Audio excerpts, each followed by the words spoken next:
This channel does not promote any violent, harmful, or illegal activities. All content provided by this channel is meant for an educational purpose only. Top quality और consistent performance के लिए सिर्फ silver pump नाम याद रखना। বাঙালি অস্মিতাকে সামনে রেখে এবার হুঁশিয়ারি মদন মিত্রের। বাঙালির গায়ে হাত পড়লে বিজেপির হাত মুচড়ে দেওয়ার হুঁশিয়ারি। বিজেপির হাতের মুঠো কিভাবে মুচড়ে ভাঙতে হয় তৃণমূল জানে। 21শে জুলাইয়ের প্রস্তুতি মঞ্চ থেকে হুঁশিয়ারি কামারহাটির তৃণমূল বিধায়কের। মদনের পায়ের তলার মাটি নেই, ফাঁপা আস্ফালন, পাল্টা কটাক্ষ অর্জুন সিং এর।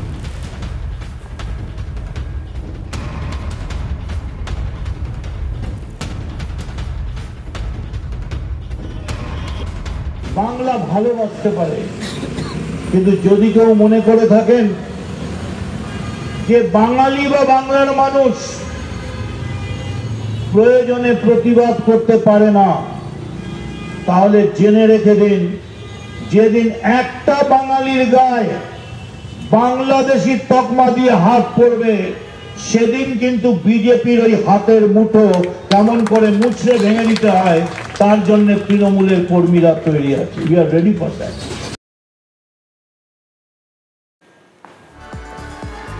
এই মুহূর্তে যে খবরের দিকে নজর রেখেছিলাম আমরা আপনাদেরকে আরো একবার জানিয়ে রাখি, বাঙালি অস্মিতাকে সামনে রেখে এবার হুঁশিয়ারি মদন মিত্রের। বাঙালির গায়ে হাত পড়লে বিজেপির হাত মুচড়ে দেওয়ার হুঁশিয়ারি। বিজেপির হাতের মুঠো কিভাবে মুচড়ে ভাঙতে হয় তৃণমূল জানে। 21শে জুলাইয়ের প্রস্তুতি মঞ্চ থেকে হুঁশিয়ারি কামারহাটির তৃণমূল বিধায়কের। মদনের পায়ের তলার মাটি নেই, ফাঁপা আস্ফালন, পাল্টা কটাক্ষ অর্জুন সিং এর।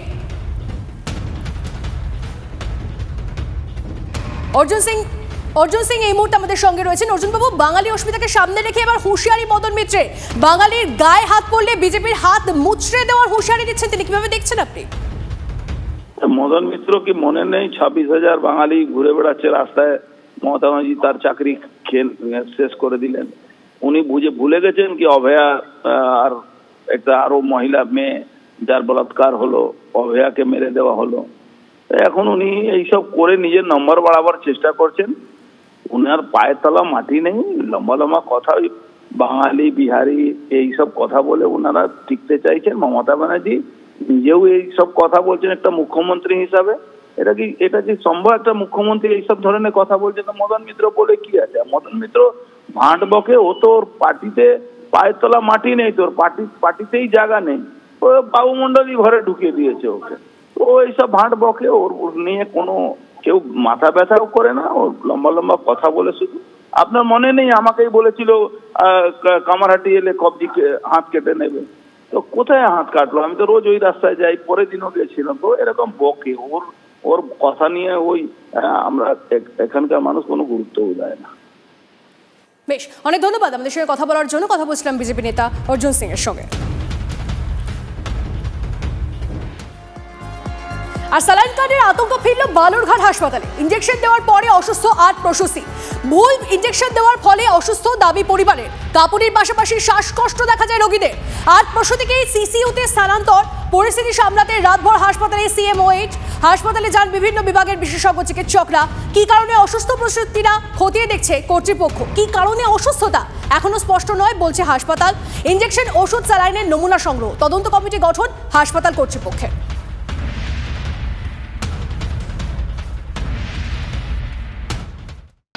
মানে ইঞ্জেকশনটা দেওয়ার পরে এরকম। আপনার পেশেন্টের সঙ্গে ছিলেন, এখন নিচে কেন?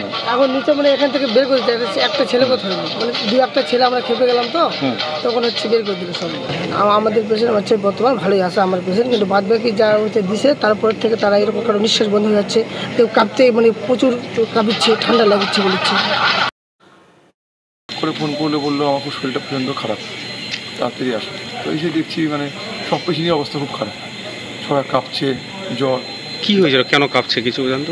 একটা ইঞ্জেকশন করেছিল, ও রাতে ইঞ্জেকশন করেছিল, একটা ইঞ্জেকশন করেছিল, করার পর তারপরে তো ওরকম অবস্থা হয়ে গেছে প্রচণ্ড। সব ডাক্তাররা তারপর আসলো, আরেকজন প্রচণ্ড অসুস্থ হয়ে গেছিল। আরও সবাইকে কি দিয়েছিল? সবাই একই অবস্থা, ভুল ইঞ্জেকশন দেওয়া হয়েছে। এটা আপনারা বলে বলছে না, কিন্তু ইঞ্জেকশনটা ভুল দেওয়া হয়েছে। কেন বলতে আমরা তো ওটা তো বুঝতে পারবো না।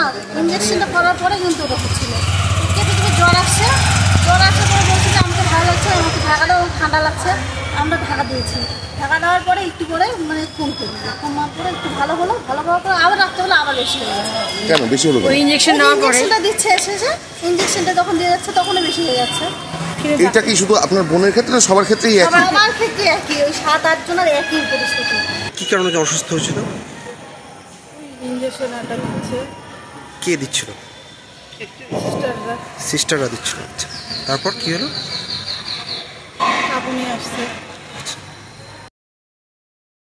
করে ফোন করলে বললো বালুরঘাট হসপিটাল একদম পুরো পরিচালন ব্যবস্থা পুরো তলানিতে গিয়ে ঠেকেছে। সেখানে পরিকাঠামো এবং সেখানকার ঔষধপত্র ইঞ্জেকশন নিয়ে চিন্তার বিষয় আছে। এই জেলাতে তৃণমূলের অপশাসনে মেডিকেল কলেজ তৈরি হয়নি। এমনিতেও রুগীরা খুব চিন্তাতে থাকে যে এই হসপিটালে ভর্তি হলে সঠিক ট্রিটমেন্ট পাবে কিনা। পূর্ণাঙ্গ তদন্ত হওয়া উচিত যে কিভাবে এই ইঞ্জেকশন বালুরঘাট হসপিটালে এলো। আর এই মুহূর্তে আরো একটা খবর দিই আপনাদের। বিজেপি কর্মী অভিজিৎ সরকার খুনে 2 পুলিশ অফিসার ও 1 হোমগার্ডকে জেল হেফাজতের নির্দেশ আদালতের। নারকেলডাঙ্গা থানার প্রাক্তন OC Subhajit Sen, sub inspector Ratna Sarkar ও হোমগার্ড দীপঙ্কর দেবনাথের জামিনের আবেদন খারিজ। 31 জুলাই পর্যন্ত জেল হেফাজতের নির্দেশ বিশেষ সিবিআই আদালতের। রক্ষকই যদি ভক্ষক হয় তাহলে সমাজের কি হবে, মন্তব্য বিচারকের। তৎকালীন সেই সময়কার নারকেলডাঙ্গা পিএসের ওসি এবং একজন লেডি সাব ইন্সপেক্টর এবং একজন হোমগার্ড এবং তার সাথে আরেকজন আসামি যিনি এই মামলার সাথে ওতপ্রোতভাবে জড়িত ছিলেন, সেই ঘটনার সময় সেখানে উপস্থিত ছিলেন। তাদের 4 জনকে জুডিশিয়াল কাস্টাডির নির্দেশ দিয়েছেন এবং 31 জুলাই পর্যন্ত তাদেরকে কাস্টাডি রাখার জন্য নির্দেশ দেওয়া হয়েছে।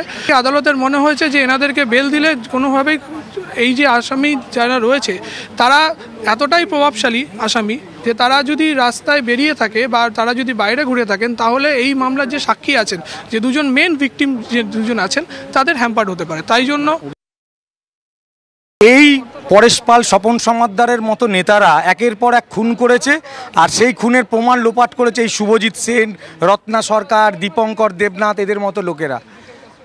তো সাধারণ মানুষ তারা এতদূর লড়াই করতে পারেনি। তাই বিচারক এই যে নেতাদের আর পুলিশের সঙ্গে যে যোগ সাজেশ করে একজন মায়ের কোল খালি করে দেওয়া, তাদের বিচার না পাওয়া, এ তো ঘটেই যাচ্ছে।